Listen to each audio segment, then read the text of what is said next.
Hello and happy Thursday to all out there. Welcome into the PHLY Eagles podcast, remote location edition. We get Fran Duffy's film room, and it looks like Les Bowen's kitchen.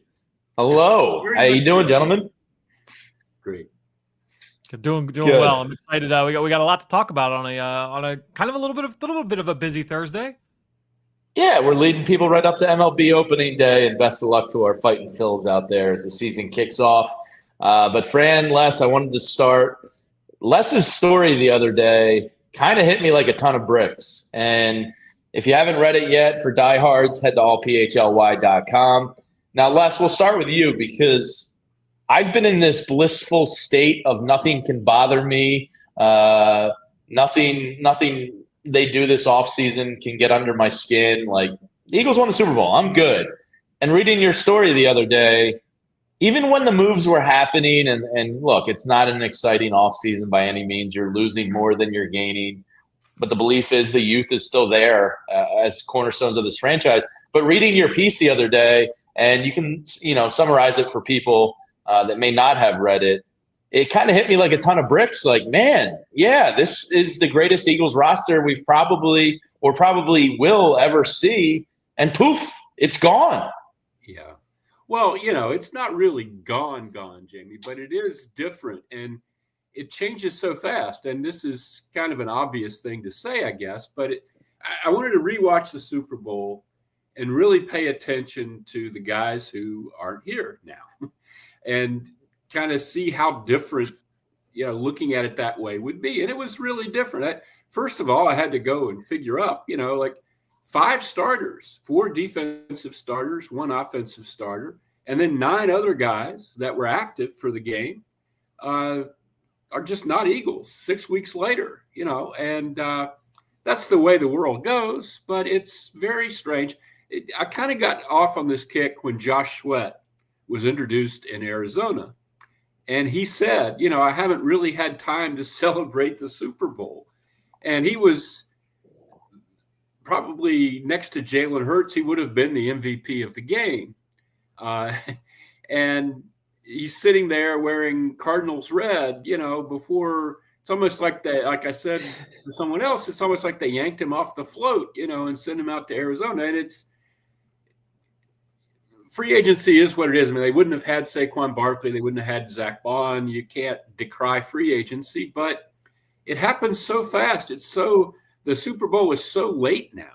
You're almost in the combine by the time the Super Bowl's over, and you don't get a lot of time to savor it. You really, really don't. And it seems like it takes so long to do this, and then it's gone very quickly. Yeah, absolutely.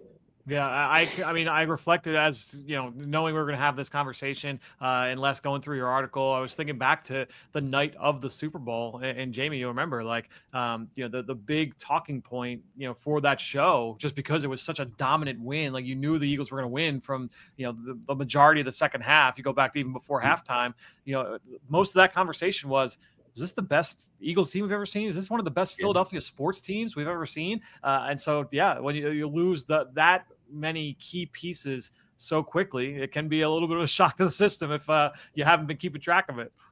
And like I said, it's kind of the way it goes, and you can't decry free agency because they couldn't have built this roster without free agency. But if you look at this, as you guys were saying, as the best Eagles roster ever, wouldn't it be nice if you could just suddenly, freeze this in amber and come back with the same group plus the draft? This is the way, the point I made in this story was if you were a Steelers fan in the 70s, you could buy a Mean Joe Green jersey and not be worried that he was going to be a New Orleans Saint the next day or something.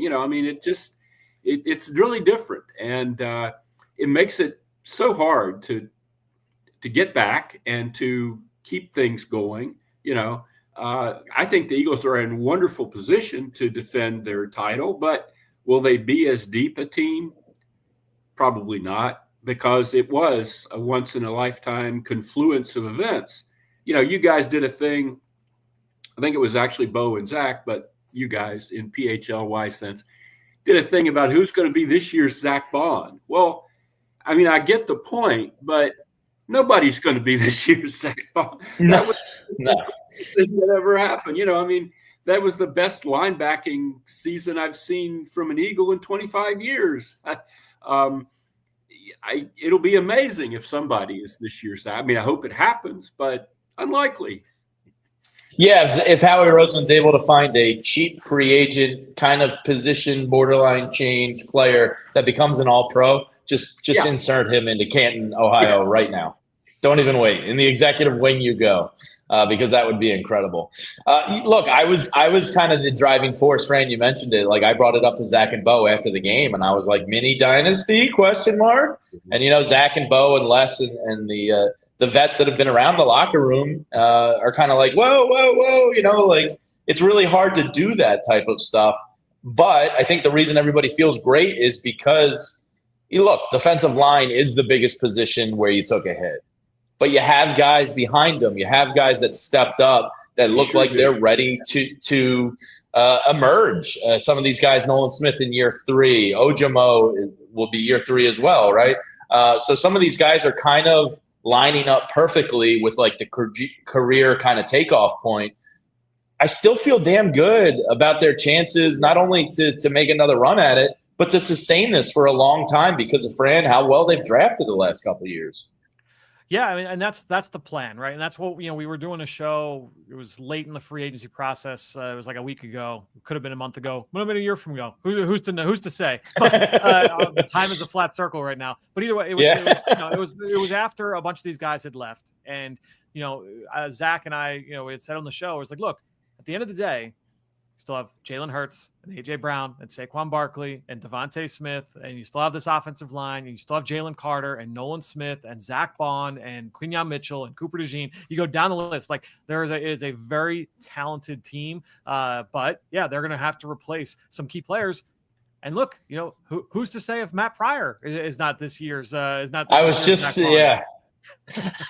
just texted you guys and I said Zach Berman is so mad that he's on vacation right now, because we do have a little bit of Eagles breaking news, courtesy of Jeff McClain, a man we know.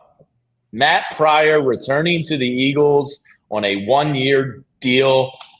Looks like they're adding those depth pieces over the past couple of days here for the offensive line. You lose guys like Fred Johnson. That's a good thing. Yeah. You know, I think, Pryor, not a starting quality guy to me on a long-term basis, but a guy who can play guard or tackle. And, you guys know better than I do. I'm not a big – Fran's the big guy who knows this stuff. This is Fran's wheelhouse. Yes, exactly. What do you think, Fran? Well, actually, ironically enough, I was just on with our team over at CHGO late, just before this show started, when the news broke. And he was in Chicago with the Bears over these last couple of years. And he actually got inserted into the starting lineup because the inconsistencies they had at right guard with Nate Davis. He ended up playing 1,000 snaps for the Bears this season and moved all around, like did all what we've come to expect from Matt Pryor, right? A selfless player, a swing backup who could play tackle and guard, both on left and right sides. And that's very valuable. And I think that's when you're looking at the additions the Eagles have made along the offensive line. You look at, obviously they trade for Kenyon Green, in the CJ Gardner-Johnson deal, but then you also, you bring in Kendall Lamb a couple days ago, you bring in now Matt Pryor. These are guys that have proven swing versatility, the ability to kind of plug it where it leaks along the offensive line. If you do draft a guy in the first or second or third round, obviously that guy's going to have a good crack at a starting job, but that's why they always target these players that have that versatility, because there's multiple paths to success. That's one of the keys to Isaac Seumalo and the path that he had, his journey, here in Philadelphia. It's honestly one of the saving graces for Tyler Steen is that he's got the ability to play left and right and tackle and guard, right? And so that is a very valuable skill to have, and it's something certainly Pryor is going to bring to the table when it's time to have this competition here this summer. And a guy that knows your culture, has been here, him. There's not going to be any surprises as far as his, what he likes to do and how he goes about his job. But I like this move a lot. Yeah, and Fran, we had the honor of hosting 30 Diehards the other night for the Fran film session, and one of the questions from one of the Diehards was, What is it about Jeff Stoutland that he's able to get the most out of these guys? Because I'm at the point now with Jeff Stoutland where I'm like, oh, he's going to make Matt Pryor a serviceable right guard, right tackle if he has to come in, and you're not even going to notice that the Eagles' offensive line skips a beat. Somebody asked it, like, what is it about him? Is it the technique he's teaching? Is it the personal relationships? Is it the motivation? And your answer was just kind of like, it's a little bit of everything. But I think having somebody he knows with the system, he can probably fit right into, that makes a lot of sense. Yeah, he's a player where, he's been around the league now for a few years, since leaving Philadelphia, and he's part of that long line. I don't know that this stat is still true. I guess we have to check on like the status of Andre Dillard. I don't think he is signed yet here this spring, but every offensive lineman the Eagles have drafted since Jeff Stoutland was hired in 2013, every single offensive lineman was still in the league. Like that is crazy. Like over a decade worth. Dillard's still a free agent, by the way. Yeah, so he'll land somewhere though. He's he's not out of the league yet, unless he wants to be. Just when you look around the NFL, like that, to have that kind of a hit rate at that position, it's insane. Like, and that's what to me when you talk about Jeff Stoutland and what makes him great, like he loves the draft process, right? Like, he loves talent identification. He loves development. He loves working with the guys and creating those relationships. He loves the schematics of it. He loves everything about this entire process. And honestly, like, the proof is in the pudding. He's good at all of it. And so that's what makes him special. So their process a little bit, Fran and Les, being around them for so long. Where is Jeff Stoutland right now? Is he just in a film room locked away for 19 hours a day? Is he going out to pro days? I hope he's going out to pro days myself, but I don't know. Okay. Fran might know. Where do you think he is these days? What's his process like? It's this time of year is extremely busy for most coaches in the NFL, but certainly for the Eagles, because they will see, not every team is going to send all their coaches out on the pro day circuit, but you have to think there's a few different things that are going to be pulling coaches in certain ways. There's not just pro days, but private workouts, and then trying to get back home for the 30 visits as well. Yeah. Because if the Eagles are hosting an offensive lineman, you want your offensive line coach in the building for that relationship as well. And so, look, there are times where you have to split those duties between the offensive line coach and the assistant offensive line coach. But yeah, it's a lot of flights, and to making sure those guys are kind of going all over the map here between the pro days, the 30 visits, and the private workouts. In my brain, he's got like an oxygen mask on like Bane, and he's in a hyperbaric like film room chamber, just going through a draft board and moving guys around like John Nash in A Beautiful Mind, and he's making sense of everything and slotting guys in. But Cousin Grace said she saw. That's what I don't want to touch him there. Cousin Grace said he was chilling yesterday. She saw him. And Player One and the Mad Cat says he's poolside with ZB right now in the Caribbean. So there you go. It all tracks. Yeah. Well, Zach is going to be. Can you imagine Zach on vacation? So I didn't realize, Les, it was funny. I didn't realize he was out this week until Monday morning. I saw Bo and I said, "Oh, Zach's out all week. Cool." And he goes, "Yeah, he's in the Caribbean on a family, like extended family cruise." And I was like, "That's awesome." And Bo goes, "Oh, he's miserable." Yeah. So that sounds about exactly right.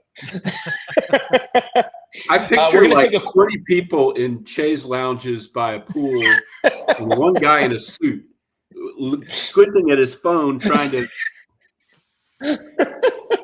If we could have only gotten a GoPro on him, I'd love to see what Zach Berman does on a vacation week. But coming up, we're going to let Les Bowen wax poetically about an all-time Eagle great. And Les, I don't think you've had the opportunity to talk about Brandon Graham's career. You got to see a lot of it up close and personal.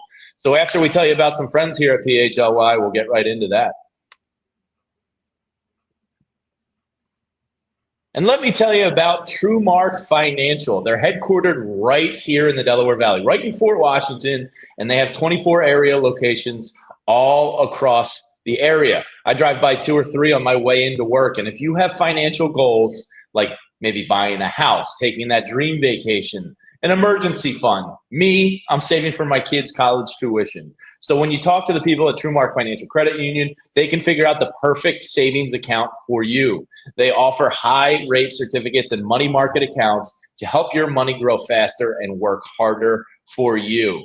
and it's Financial Literacy Month. And they've got something that's going to help you off the field, teaching your kids how to handle their money. I have a kid that's getting around to that point where we're starting to give her an allowance for some chores and stuff like that. So we're trying to teach her about savings. And in a year or two, when she's a little bit older, the Greenlight app is going to be awesome because it's not just an ordinary app. It's a game changer for your kids. Whether they're trying to set savings goals, learn how to track their spending, or getting their allowance, it's all right there at their fingertips. And each kid gets their own debit card so they can make their purchases, learn how to budget, and build real-world money skills while you stay in control from your phone. You get peace of mind, and they get the chance to make smart, responsible choices with their money. So if you're looking for a way to teach your kids some financial plays this Financial Literacy Month, I can't recommend this enough.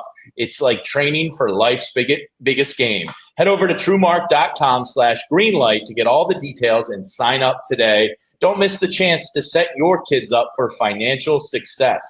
And Fran, Les, I think you guys will get a kick out of this. We gave my daughter 50 cents the other day because she did some chores, and 50 cents is like a huge deal.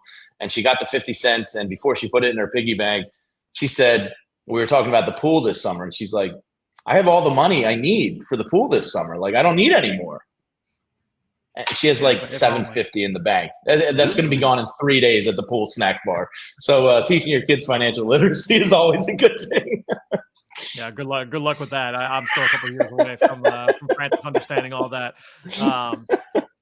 But with that in mind, let's now hear from our friends at HelloFresh. Because look, if you're tired of figuring out what's for dinner night after night, especially those busy weekdays, I know we've had a couple of them here in the Duffy house over the course of this week. You can get dinner done the easy way thanks to HelloFresh, and it's easy to find time to eat well when you've got a wide selection. We're talking 50 wholesome, hassle-free meals that you can choose from each week, and it gets delivered right to your front door. HelloFresh's new ready-made meals go right from the fridge to your fork in just 3 minutes. It's the same high-quality ingredients and restaurant-worthy flavor that you expect from HelloFresh, just with none of the work. Now, me personally, I like the prep and bake meals. I like to, putting a little bit of time in I'm prepping fresh vegetables and meat. And we're cooking everything. The oven's doing a lot of work, but I get Francis involved, and we have a lot of fun, putting all of that stuff together. I know I was one of the things I like to do as well. And Julia, our producer, can attest to this.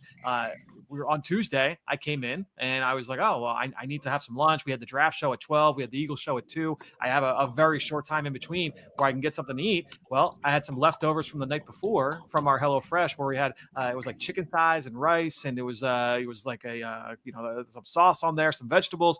Brought that in. I had a to-go container, popped that in the microwave. Beautiful. I had lunch, and Julia comes over and she's like, oh, what do you got? And I was like, oh, it's my leftover HelloFresh from the night before. Get up to 10 free meals and a free high protein item for life at HelloFresh.com/Eagles10FM. 1 item per box with active subscription. Free meals applied as discount on first box. New subscribers only and varies by plan. That's up to 10 free HelloFresh meals. Just go to HelloFresh.com/Eagles10FM. Look, an FM for free meals. So again, HelloFresh.com/EaglesFM. I love a good leftover. Nothing better when it's already ready made for you in the morning. It's the best. Comment in the chat that made me laugh during your read there, Fran. Paul says Zach wears a 1920s full body bathing suit. And I just pictured those like old Atlantic City pictures of people on the beach like sweating in their bathing suits. And I can just picture Zach in the Caribbean in a full body bathing suit. That's a funny image. So I had to infect your brains after that mental image got put in mine. Yeah, but welcome back in. I'm not gonna lie, that creeped in my head as well when I saw that comment. I don't know if most people think the way I do, but whenever I read something, it's just like immediate mental image, and that's one I want to move on from. This is the PHLY Eagles podcast. Les Bowen, Fran Duffy. I'm Jamie Lynch here with you. Now, Les, I wanted to give you the opportunity. Brandon Graham, a remarkable career. I caught up with him before the game down in New Orleans, and I just said to him, like, man, you're about to play in your 3rd Super Bowl. Has that kind of registered with you? And you could see, like, it really had. Like, he was reflecting on a career, and he was so just happy to be playing in a 3rd Super Bowl, especially after the start to his career. And if you missed the Trent Cole interview like last week or 10 days ago, it was really good about helping him and that positivity that Brandon brought to the team and just that whole attitude. And we'll talk about the leadership replacement and all of that. But Les, your thoughts on a remarkable career by Brandon Graham? It really has been. It's a unique career. That word gets thrown around a lot, but I think in this instance, it actually applies. He came in. The narrative has gotten sort of truncated and simplified a little bit. Actually, he played very, very well as a rookie until he suffered a devastating knee injury. It was way more serious than we were initially told. He had to have microfracture surgery, which is not something a rookie in 2010. That was, that was a pretty big deal, actually. And then with Jim Washburn being the defensive line coach and preferring veterans and preferring his great buddy Jason Babbitt in particular, Brandon kind of got stuck to the bench for a good while. And this narrative developed. Everyone in Philly, most years the fan base has a player they want to see the Eagles draft. And that year, as everyone knows, it was Earl Thomas. The Eagles had lost Brian Dawkins in free agency a few years earlier, a year or two earlier, I guess a year earlier. And they hadn't replaced him adequately. And this seemed like a no-brainer. And they took Brandon Graham instead. So, of course, while Brandon is sitting behind Jason Babin and getting his knee better and all this stuff, Earl Thomas is becoming a great safety for the Seahawks, the Legion of Boom. Yep. Yeah. So this went about like you would expect. He was vilified, Brandon was, and he would get in arguments with fans on social media. It was awful. I mean, we've seen it a bunch of times in Philadelphia and in other cities. What I've never seen is an athlete who goes through several years of this and then is able to completely turn it around to where he's universally loved and respected by the time he retires. I don't know. Maybe somebody out there has another example of this. I don't. Certainly not in Philadelphia. But he started getting more playing time, and he got through the Chip Kelly years. Everybody knows the Travis Long story, how Chip liked this undrafted guy, Travis Long, who kept getting hurt. And Chip, who was a horrible Chip had a lot of interesting ideas, but he was a horrible judge of talent. And he was going to get rid of Brandon. He didn't, because Travis Long got hurt yet again. Brandon, who had to play 3-4 outside linebacker during those years, and did a very good job of it, by the way. But then really started when Chip left. I think Brandon sort of really came into his own. He was 5 years into his career by then, but, he started to come into his own. And then the Super Bowl play is, I think, the iconic moment. I once called it the Eagles equivalent of the painting of Washington crossing the Delaware, Brandon reaching over and plucking that ball out of. Fun fact, Les, I grew up about a quarter of a mile from that exact spot where Washington crossed the Delaware. Yeah, there you go. Washington crossing Pennsylvania. Shout out. Yes. So, when that happened, I started looking at him differently, and I started noticing something about Brandon. And I'm sure Fran can talk about this. He was a guy that whatever his overall stats were, and he never had 15 sacks or anything like that, but he made plays when you really needed a play made. If you needed a stop, like on the run, or if you needed, a deflection or a sack, so often he would be the guy that would step in at a crucial moment and deliver. And that play in the Super Bowl, the Super Bowl 52 play, the thing that really, looking back on that, impresses me the most, everybody remembers that game and how the Eagles defense couldn't stop anything, which is certainly true. They had not touched Tom Brady all day. And there's 2 minutes left in the game, and he's thrown for 500 yards, and they've run for 5 yards a carry. And somehow Brandon Graham is like leaping through the guy blocking him, all out, desperate dive, getting the ball. 57 minutes and some odd seconds, this hasn't worked. But on this play, it did. And that, to me, was Brandon Graham. He would keep going and going and going until he won. And that's something you don't get real often, along with a lot of the other stuff in leadership and the way he carried himself as a person. Those are also things you don't get real often.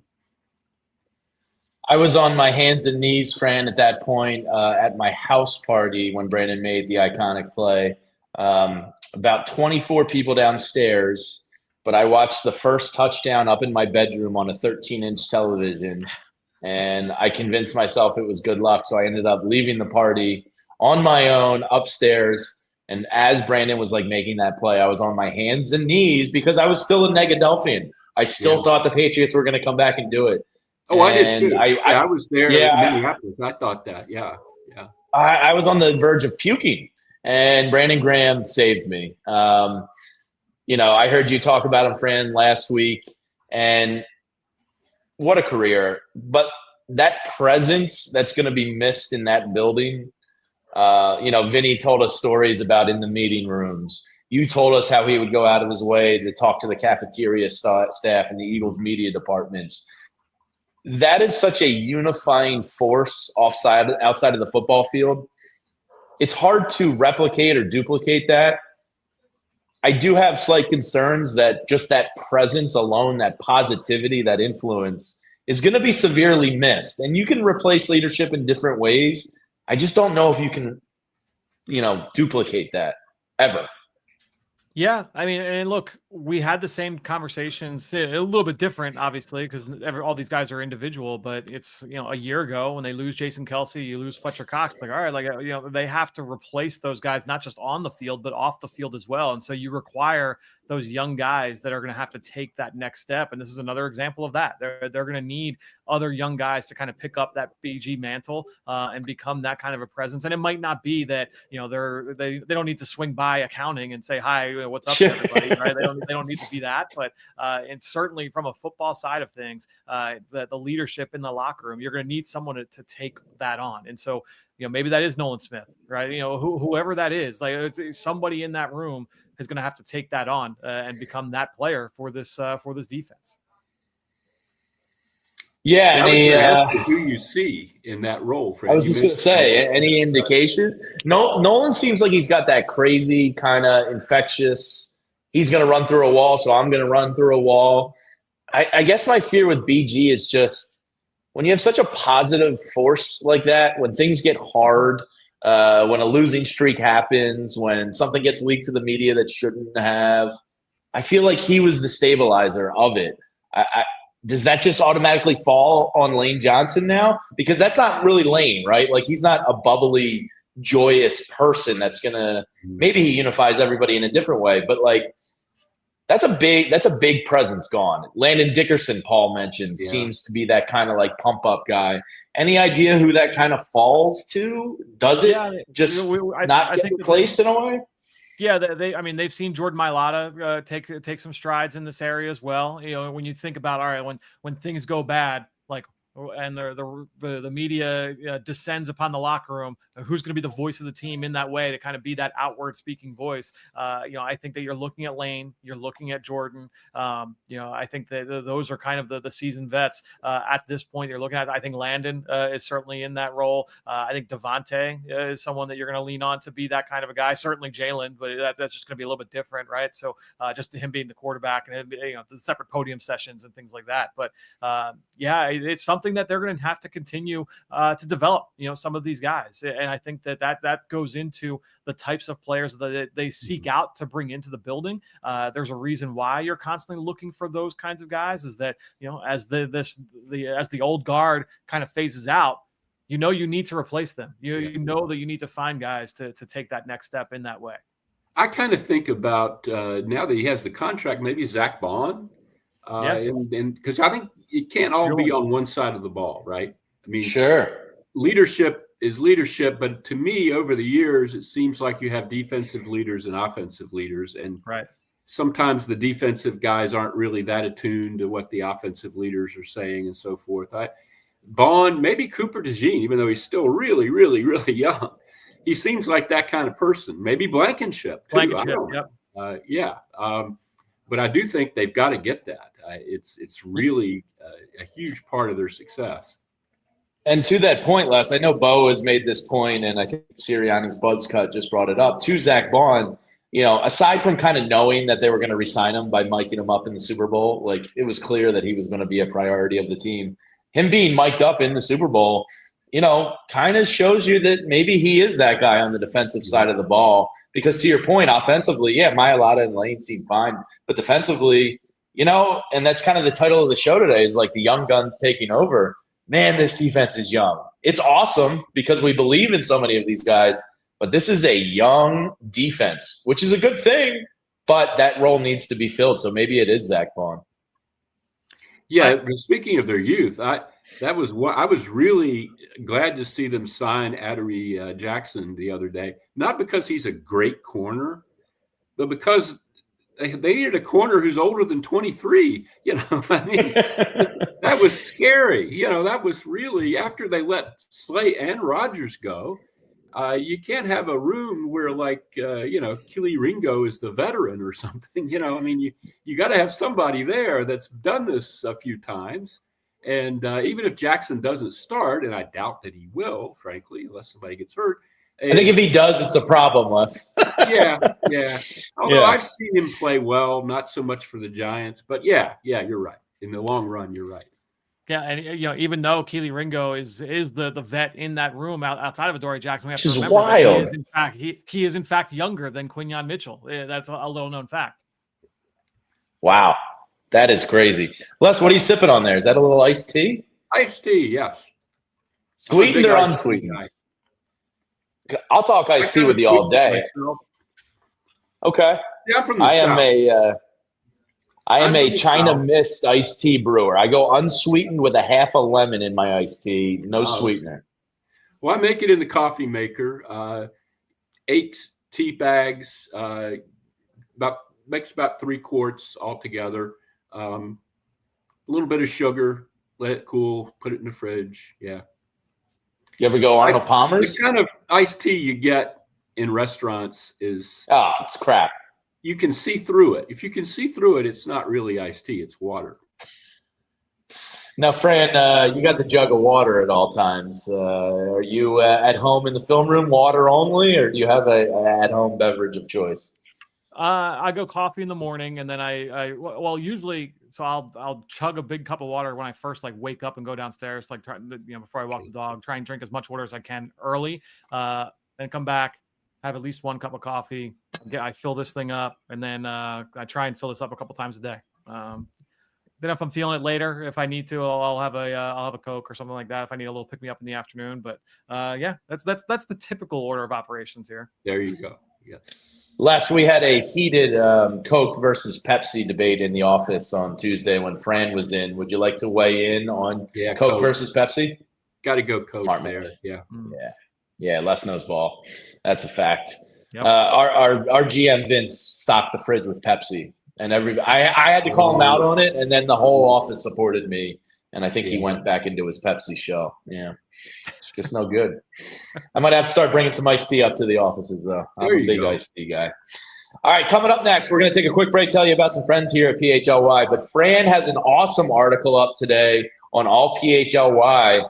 It is just about to turn the calendar to the month of April, and is officially Fran Duffy season. We're getting closer and closer. And Fran took all the mock drafts out there, accumulated them into his process, his system, and it's a great time to get in to be a diehard right now. There's still a sale going on. And we'll make sense of this mock draft season and who has what going where and what makes sense. We'll see if we can suss out anything that's going on in mock draft season right after this read. And let me tell you about the Bet Parks Casino. It is absolutely awesome. I've been out to the Excite Center many times. It's a state-of-the-art entertainment venue inside Parks Casino right there in Bucks County in the Philly suburbs, right off of 95 and the Turnpike. It's so easy to get to. It's been named one of the best places for concerts and comedy and a great place to see the country's best comedians and music headliners. I'm still mad at myself. About a year and a half ago, they had Shane Gillis there. Now Shane Gillis is selling out arenas all across the country, and he was right there at the Excite Center. But they get awesome acts all the time. Gary Clark Jr., a guy that just absolutely shreds the guitar, is going to be at the Excite Center coming up. I'm going to see if I can make my way out there. Parks Casino, this is how you win. It's Pennsylvania's #1 casino, and it's so close to anywhere. And they have so much great food at Parks Casino, from the Bamboo Noodle House to Chicky and Pete's, a whole food court. So much great stuff at Parks Casino. This is how you win. Visit parkscasino.com to buy tickets for all shows. Must be 21 and older. Gambling problem? Call 1-800-GAMBLER. We'll now hear from our friends at Rothman Orthopedic, because look, if your joints are aching, if your hands are cramping, or if your back is out of whack, Rothman's got you covered, because at Rothman Orthopedics, practicing specialized care has been their passion for over 50 years. And their mission is simple: high quality, compassionate, and affordable care rooted in research that is leading to new treatments and better outcomes for you. Each Rothman doctor is laser focused on their specialty: hip, knee, spine, you name it. They have a team for each body part right in your backyard. So you can cross over the defense in the driveway. You can drain those jump shots. You can root for your teams like no other fans in the country, because since 1970, their physicians have remained committed to research, innovation, and minimally invasive procedures to get you back to what you specialize in. They're Rothman Orthopedics, and they specialize in you. Patients are going to find the full spectrum of orthopedic care at Rothman Orthopedics. I said it before, but last year, we're talking now the fall of 2023, my mom got double knee replacement back to back. Where did she go? She went to Rothman Orthopedics for her rehab and for her care. It's not just the volume of patients that they take on, 255,000 of new patients and consults that Rothman is most proud of, but instead it's their commitment to improving each of those patients' lives through their service and care. Year over year, Rothman consistently performs among the highest volume of hip, knee, shoulder, and ankle replacements in the country. Rothman Orthopedics, specialized in orthopedics and in you. Visit rothmanortho.com/PHLY to learn more and make your appointment today. Now, Fran, Shay of the bean touching fame wants to know, on the wide shot there, we could see the Darth Vader bookend over there on the shelf. That's a strong item. Who's on the other side? Is that Darth Maul? We got a Yoda back here as well. The light. Nice. Great. So yeah, we're covering both ends of it on that side. That's good stuff right there. Once I look, it looks like, half decent behind me. I would give this like a C- behind me. It is a disaster, like right here. So that's going to be this off season, is getting this all straightened up. I've got all kinds of like fun knickknacks that I'll sell. Once I get this behind me straightened out, I'm going to get like a nice bookshelf, kind of get that in. But that's a May situation. Yeah. And just so everyone is aware, Bo will be back tomorrow. I think Cousin Grace was asking if we have a wolf pup or a new member of the Wolf Den yet. Not yet. I'll let Bo explain everything, but no wolf pup yet. But we are on final countdown. So Fran, right now on allphly.com, just got added today for diehards. And if you're not a diehard, you really should consider becoming one. It's a great sale going on right now. You did something awesome. You basically took, was it 36 of the mock drafts? 36 mock drafts, yeah. Of all the people you know and respect out there, it's mock draft season. Everybody's putting out something. You took the 36 out there that you read, that you put into your process, and kind of made sense of it all. And who was falling where and what seemed to be common themes amongst all of them. Why don't we kind of go through the top 10 a little bit, okay, and talk about what jumped out to you amongst all of these, and then we'll get to the Eagles, which is always nice to say, picking 32nd. Yeah. What's fun about this exercise, I mean, there's a few takeaways that you can get from it, right? I mean, you can get a range of where, if you are an Eagles fan and you're hoping for Walter Nolen, if you're hoping for Donovan Ezaraku, if you're whoever it is that you're hoping for, you can go in and you can just do like a quick search and say like, okay, like how high is this guy being talked about? What is the range of this player? Are we talking about this guy? I mean, there are mock drafts where Walter Nolen is going as high as like 8 or 9 overall, right? And so it's like, okay, well, if that's the starting point, well, you got to be kind of holding your breath here if you expect him to fall to 32. You know, I don't want to give away everything, but you can kind of see who's the favorite pick for the Eagles when you get to 32. It's Walter Nolen, right? And that he is the most commonly mocked player to the Eagles. But there are a lot of fun things you could take away from this exercise. It is something that I'm doing constantly. If I were to just go back and try and find like Mel Kiper's January 25th mock draft, you'd probably put me on the faster. I am trying to do that as we go through the process on a weekly basis. And so I'll usually take about a half hour, once a week and just go through, all right, what were the main mock drafts? You mentioned it from like the people that are reputable, right? And there are some guys that fall through the cracks here, but I'm not pulling, every mock draft that comes across my timeline. We're going to the Dane Bruglers and the Mel Kipers, the Dan Jeremiahs, the Lance Zerlines, right? And so all in all, it was a 36 mock draft sample. And it's just, all right, like there are 36 picks for each team, all 32 teams. I'm looking at one right now. It's like, all right, 9 of the mock drafts had them selecting Marshall pass rusher Mike Green. 6 of them had Texas A&M Shamar Stewart. 5 of them had cornerback Will Johnson from Michigan. So you get a sense of A, who are the most popular targets for all 32 teams. B, what positions are most likely are being targeted most often by these teams. And again, you get that range of prospect as well. And I will tell you, like, this is something that all 32 teams, there is somebody in the building for all 32 scouting departments that is doing this kind of exercise, or especially this time of year. After the visits have completed, you're starting to get a sense of, all right, who's going to be available where, who could be going off the board at what point. You're doing exercises like this in these draft rooms. Now, you mentioned that Nolen has been knocked as high as, I think, 8. And is this a more volatile draft in that regard than most? That's what I'm reading, is that it's terrifically hard to have any idea who's going to be there at 32, because a lot of things you see are just like, whoa, what if he gets taken at 14? Yep. Generally, you don't have as much of that.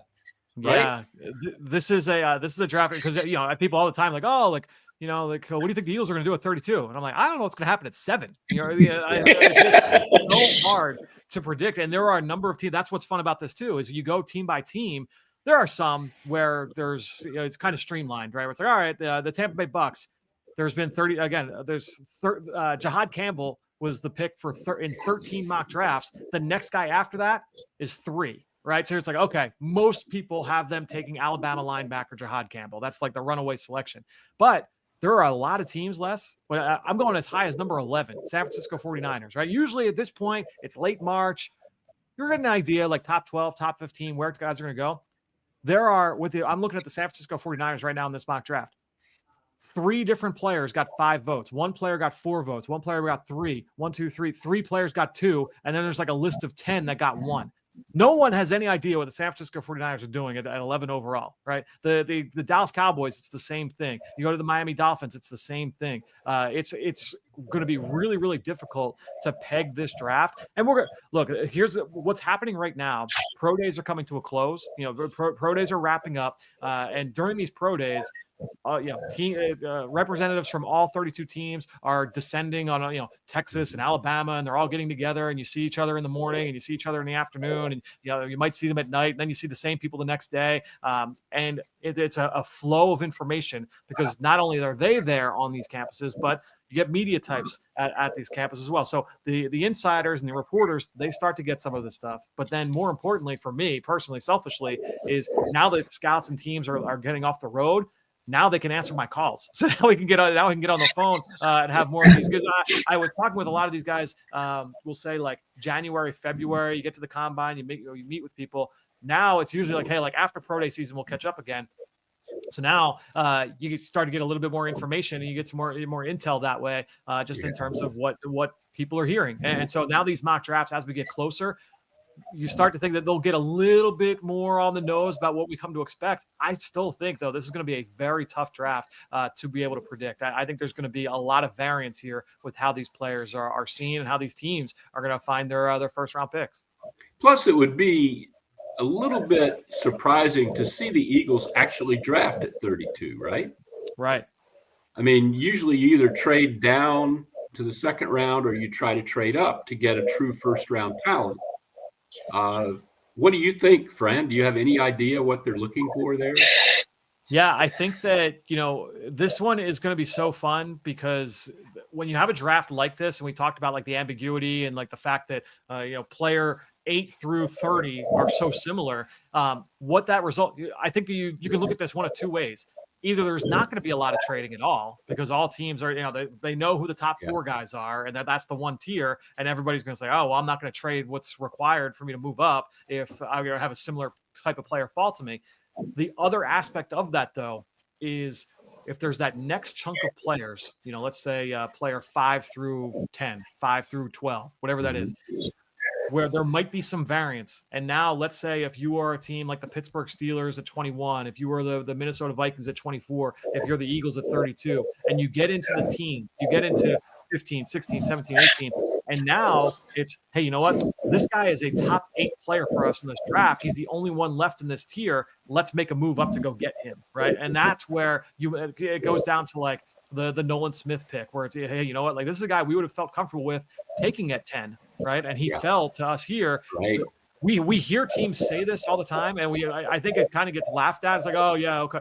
It's usually the case. It is usually the case where a team was just higher on this player than everybody else. And, by definition, that's the case. But I think that that's something that gets lost in this process is that teams generally have a higher grade on that player than where he got slotted. Usually, they're taking a guy with a first-round grade or a top 10 grade outside of the top 10 because every team's boards are going to look a little bit different.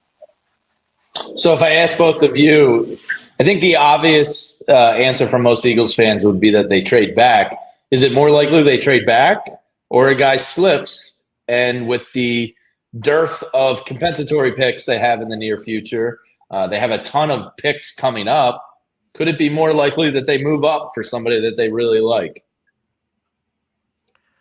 I think it's probably more likely that they were to trade back personally, but I would never rule anything out. And that and Zach will say this, so I'm sure he will nod in agreement as he's listening to this by the pool tonight. But the fact that when there's the reports in 3 weeks that Howie Roseman is working the phones about look. Yeah, of course he's working the phones. That's what Howie Roseman does, right? He's doing his due diligence. He's going to be making calls about what it's going to be like to move up. He's going to be making calls about what it's going to look like to move back. You want to get all your ducks in a row before you get to draft weekend because you're not going to hash the details out when you're on the clock. And so he's going to be making all of those calls in the weeks ahead.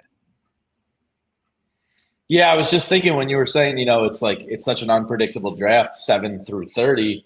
I wonder if one of those guys that they have, maybe ranked higher than other teams do falls to 20, 21 area and they go, well, now's our time to pounce. Like, it's kind of metal to the pedal here. Let's go get the guy we love.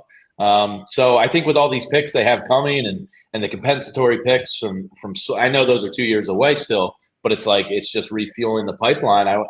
I'm starting to think maybe they could move up as opposed to back. I think back is probably more likely, but it's exciting to think they could, potentially go target somebody that slips. As a former newspaper reporter, back is the worst possible scenario because now that they've divided the draft into 3 nights, the first night is just the first round, and you're sitting there. In fact, when I was my last few years in the business, the Inquirer, Daily News were combined. So we had like 4 or 5 people at NovaCare sitting there. And if they don't draft in the first round, it's a bloodbath, which is why my last several years on the beat, I advocated for and was able to go to the draft so that I could actually have something to myself that I wasn't fighting other people, and that was a good strategy. And thankfully, the Eagles never traded out of the first round in any of those years that I went to the draft. But, that was it's lean when there's only drafting one guy, and then they don't draft anybody, and it's like, oh, okay, what am I writing about now?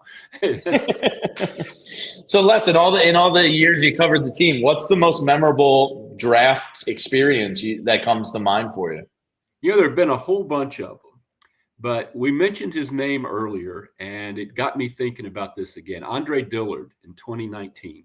I was in Nashville, and they had all these, they set up on the riverbank there at the end of Broadway, a whole bunch of tents and things, and it was a huge thunderstorm as the draft was getting underway.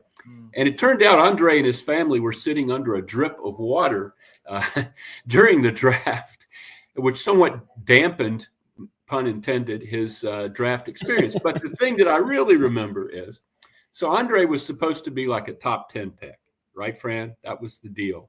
Yes, somewhere in the top 10, top 12, yep. He slipped and slipped and slipped, and finally the Eagles traded up a couple spots to draft him at, 19 or 20? Something like that, yeah. Yeah. And the deal was they hadn't done a lot of work on Andre, which is not something you ever want to hear, and something you almost never hear the Eagles say about a player. Jeff Stoutland had talked to him on the phone like the week before the draft. Kind of Stoutland was going over stuff, and, who haven't I really gotten a good handle on? Who didn't we have in for a visit? And he realized he hadn't done much of anything on Andre Dillard because he was supposed to go in the top 10 and they weren't drafting in the top 10. So he had a phone conversation with Andre Dillard, and it went pretty well. And on that basis, they felt good about drafting him. Well, didn't turn out great, and usually the Eagles have a very good system for, they really vet everybody. Dom DeSandro goes around, they talk to everybody involved in this guy's life. And in fact, Andre's rookie year at training camp, I'll tell this story real quick. His high school coaches showed up. I've told this story before, and they were telling me how Andre was basically a basketball player who didn't want to play football. And he went out for football. And he was a freshman, and he was so good that they were going to put him on the varsity. And they told him this, and he was taken aback. He was like, the varsity? Oh, my God. And they had to, hold a ceremony for him with the older guys, presenting him with a jersey to get him comfortable with playing on the varsity as a freshman. And at the time, it was a funny story. But as you got more into Andre and his confidence and his demeanor, it that was the sort of thing that you uncover in a draft process if you really do all the work. A little bit of imposter syndrome was in the back of his head. The guy wasn't that into it. He didn't really grasp. So they told him, you can make a lot of money doing this, and he was doing it. But was it really his life? Was it really his passion? Did he feel confident about it? No. It's funny, Les, you say this, and what you're saying also reminds me a lot of the fireman, Danny Watkins. Yeah. There's a bunch of guys. Marcus Smith, I think, fits into that bucket. Yeah. What do you think, Fran? I mean, is that how you saw Andre? It was. Yeah, I mean, it wasn't talent. It wasn't talent that he lacked. No, the talent certainly was there. He was a guy I was really excited about from a talent standpoint, and you saw he ascended over the course of his final season. The season he had out west. It was really impressive. But yeah, that's a guy that, and that's what's funny about it. I think people scoff at. Look, we can get into the whole thing of anonymous scout quotes and things of that nature, but because we are in the time of year where that stuff starts to come out.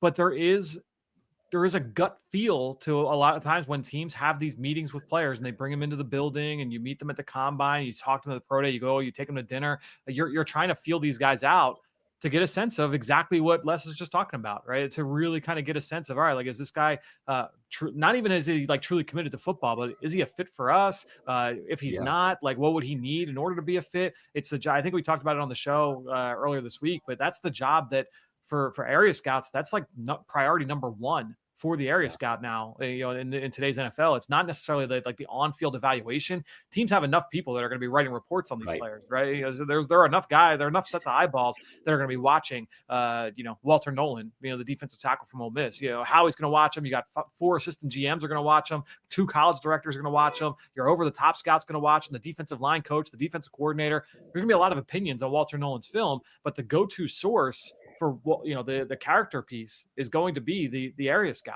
And so that's 3/4 of the report is going to be like, this is what this guy is off the field. This is his personality. This is what motivates him. This is how he learns. This is what people say about him. Going back to, it's a high school and hometown and everything. So, that's the huge part of the evaluation and the projection. And I'll be in. Go ahead, Les. I was just going to say, this sport in particular is such a visceral sport and so physical, and you really have to be, and you have to watch that, because in my experience covering the team for many years, almost everybody I ever talked to on an NFL team would have rather played in the NBA, where you don't get beat up and get CTE and all that. And some of these guys are literally in the NFL because they weren't going to make it in the NBA at 6'4", 280, and somebody said, "Hey, do this instead. You can make money," and some people handle that well, and some people are just, okay, hand me the money and I'll go about my way. I think in the two of you talking, you're saying with Andre Dillard, it wasn't a talent issue. To bring it full circle back to BG, like when you get to the NFL level, all these guys are supremely talented, top 1% of the world. But like when you look at a BG who had to overcome, positional changes, coaching, microfracture surgery, all these things, that passion that burned in him is probably what allowed him to have an incredible 15-year career with 3 Super Bowl appearances. So like, while you can't rule your day with passion for football, it can be a deciding factor between a 3 to 4 year career or a 15-year career. Yes, it really can. And I've seen guys who could play and were pretty good. They didn't take it lightly or anything, but just who weren't interested in doing it for more than, a certain amount of time. It wasn't fun for them. They didn't enjoy it a lot. It's an interesting, it's a tough sport. They're all tough, but I think football is about as tough as it gets. And to make the commitment to do that year after year after year it's bracing. It really is. Now, Fran, back to your article that went out today on allphly.com, and everybody should check it out. One man I know loves football, and that's my alma mater's finest, Abdul Carter. That man lives, eats, and breathes football. He's not performing at the Penn State Pro Day today because he's still recovering from the shoulder surgery. I saw all I needed to see in the national championship game when he made a tackle with his shoulder hanging off of his body and still wrapped up with his off arm. In the article that's up right now, where is Abdul Carter's most common landing spot amongst the 36 experts? Yeah, number 2 overall to the Cleveland Browns. 17 different mocks had him going there. He's the clear favorite for that selection. 2 mock drafts in the last week have had the Browns taking Shedeur Sanders, with Travis Hunter getting a vote in there as well. And honestly, look, we were doing that diehard, the film breakdown event when the Russell Wilson news came down, right? And it was him signing with the New York Giants. And my initial reaction when that happened, talking to the group was, all right, like it's one of 2 things. Either they think Shedeur Sanders is definitely going off the board at number 2. And they're like, okay, because remember, the other thing that happened, this was Tuesday.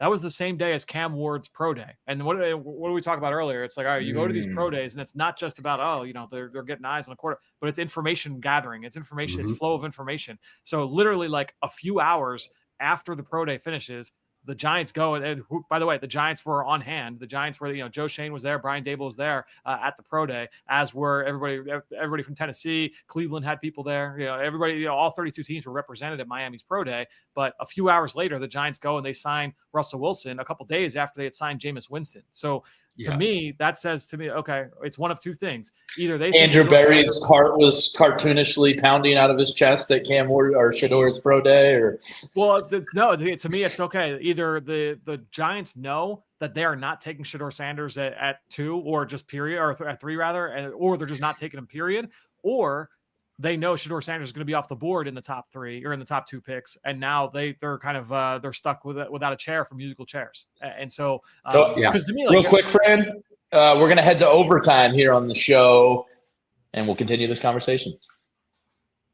But yeah, to me, like that, you're probably not drafting Shedeur Sanders. I know that Adam Schefter, some other insiders are reporting that they still could take a quarterback. It would be surprising to me if you would go in and look. I would. You obviously don't rule it out, but to me, I don't know that you would sign Jameis Winston and Russell Wilson and draft Shedeur Sanders, or even like, we're going to trade up into the first round and select Jackson Dart or whoever, right? That's a lot of cooks in that kitchen. How are you expecting that rookie to come in and take time away? Are the vets going to be happy with getting third string reps? Like, it's just a messy situation because those are big. Yeah, I don't see them doing it. I don't see how you draft a real franchise quarterback into that situation. I really don't. No, it would to me, that would be very surprising. And so, I do think that it'll be Abdul Carter at 2. That's my gut right now is that it's Abdul Carter at 2, and then it's Travis Hunter going to the New York Giants. That's my gut. And you don't have Shedeur really going in the first round in your mock. Yeah, I had him, I think, falling to like just outside the top 20. I think it might have been Pittsburgh or somebody traded up to take him. The team that's kind of like lying in the weeds is if Kellen Moore and the New Orleans Saints decide that they want to take Shedeur Sanders, but that's going to be one of the interesting storylines. Certainly, is going to be if he falls and how far he falls come draft night. So, Fran and Les, you've seen that. I don't know if is Shedeur comparable because of what comes with him, and I'm not saying this in a negative way because the kid seems incredible. He seems media savvy, friendly, it's a great father-son relationship, but there is something that comes with him. There's a media presence, a media circus, for lack of another term. There's prime. Can you recall anything really comparable to this? And how do teams kind of weigh that? I don't have anything from the Eagles standpoint that's really comparable, but the one thing I think of is when Deshaun Jackson was drafted by the Eagles, his dad had been very, very outspoken. And I did a story right after Deshaun was drafted talking to Jeff Telford, who was then the Cal head coach. Yeah. And he'd had a real problem with Deshaun's dad. Deshaun had a first half where they didn't throw the ball to him or something, and his dad went on a radio show at halftime and was like, really ripping the coaching at Cal and the quarterback and everything else, and Andy Reid actually had a conversation with Deshaun's dad, who tragically passed away like a year into Deshaun's career. But Andy basically told him, you're not going to be around our facility. You're not going to be giving quotes to anybody. This stops right now. And Deshaun didn't like that at the time, but that's the only way to handle something like that to me. And it'll be real interesting to see how anybody handles Dion. What do you think, Fran? Well, Fran, the reason I brought it up real quick was because you said the Saints, and they're such a dumpster fire of an organization. Like, I wonder if they're strong enough to handle that type of thing. That's what kind of triggered the question with me. Well, that's the thing. So, like with New Orleans, the way I look at it is like, all right, you have a GM that is probably not going anywhere. Mickey Loomis, I think, is kind of I don't want to say it's a lifelong contract, but he's not getting fired just because of the responsibility he's got from the Benson. So I don't think that he's going anywhere. And you have a first-year head coach who's going to have a little bit of a longer leash. Good when point. I look at like the Giants, though, where it's very thin ice. Are you going to want to bring in a quarterback where, anytime things don't go well, you have not just like Shedeur and his personality, but you have the ability for Deion Sanders to speak out on that as well. And by the way, if the owner wants to, he can go and hire his new quarterback's dad to come and replace you. And it's unique, a very tricky dynamic for sure. Do we see Coach Prime in the NFL in the next 2 years?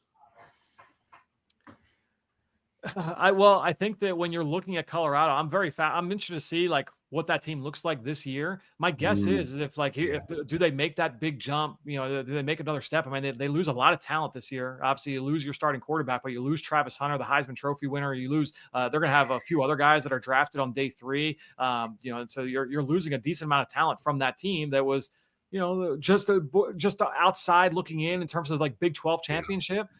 So, like, if it takes even a small step back, now they're middle of the road in the Big 12. Like, I know that it happened for Cliff Kingsbury, you know, when he was at Texas Tech in terms of getting hired to the NFL without, like, huge success in the college level. But I think that would be fascinating to see if that were to happen for Deion Sanders. Yeah, me too. Yeah, and then the last one before we get out of here, it certainly looks like Aaron Rodgers is going to be quarterbacking the Steelers, doesn't it? Yeah, it does to me. The Vikings have to go with McCarthy. They can't. Rodgers isn't a guy you bring in to like help McCarthy. I don't think. I mean, Fran might feel differently, but if you bring in Rodgers, he's your quarterback this year, and if he's not, it's a problem. I kind of think Pittsburgh is the only domino left for Rodgers. I know apparently they aren't offering much money, but does Aaron? I wouldn't either. At this point, you know, I mean, is that playing into the decision a whole lot at this point? I can't imagine. I mean, I'm sure he'd rather quarterback the Vikings, who are a contender, but I don't think the Steelers are going to be a contender, even with Aaron Rodgers. But that's the last chair in the cakewalk, you know. I mean, that's there's nothing. Where else does he go?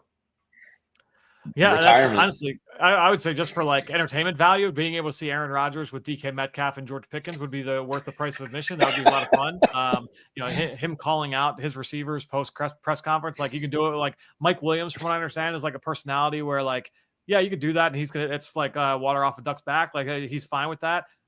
I don't think that's how that DK Metcalf and George Pickens would react to that. So that could be fun if that were to happen. Okay, I lied. I have one more for you, and this has nothing to do with football. It is a playful debate that my wife and I got into on Saturday. We had, you talk about the daily plans. What do we have? We have softball in the morning, this and that. I said something late afternoon. My wife interpreted what I said as late afternoon as what I think is evening time. How many parts of an afternoon are there, gentlemen?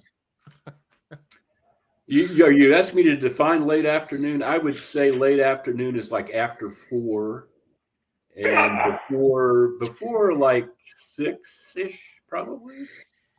Fran? Yeah, if you say late afternoon, like that's definitely not before 3:30. Like, it's definitely not before 3:30. I would say I'm more. What were you calling late afternoon there? 3 to 3:30. Because that's kind of a gray area. That's a bit of a gray area. I would call it mid myself. But okay, it's mid. But my point was, afternoon can't have 3 parts to it. I guess it probably can. I think afternoon's a 2-part session. See, there's afternoon early, and then there's late. Early noon to 2, mid 2 to 4, late 4 to 6. Yeah, you're on her side. I think I lost this one. Yeah, I think you lost this one. As someone who, like, because Meg will say this to me all the time, because I will typically say, like, sometime late afternoon or sometime, like, before, and she's always like, what does that mean? We have this conversation often. Yeah. I think you lost that one, Jamie. See, I said late afternoon, and then it was 3:00, and I was like, let's start getting ready to go. Like, it's late afternoon. She was like, what are you talking about? That's 4:00. And I was like, but for like 5 months of the year, 5:00 is dark, and then it's evening. So, like, to me, late afternoon is like 3:15 to 3:45. Yeah. No? No. Man, I'm on an island on this one. Yeah. Sorry. That's all right. I thought you guys would have my back. All right. That's going to do it for us here today on the PHLY Eagles podcast. A lot of fun.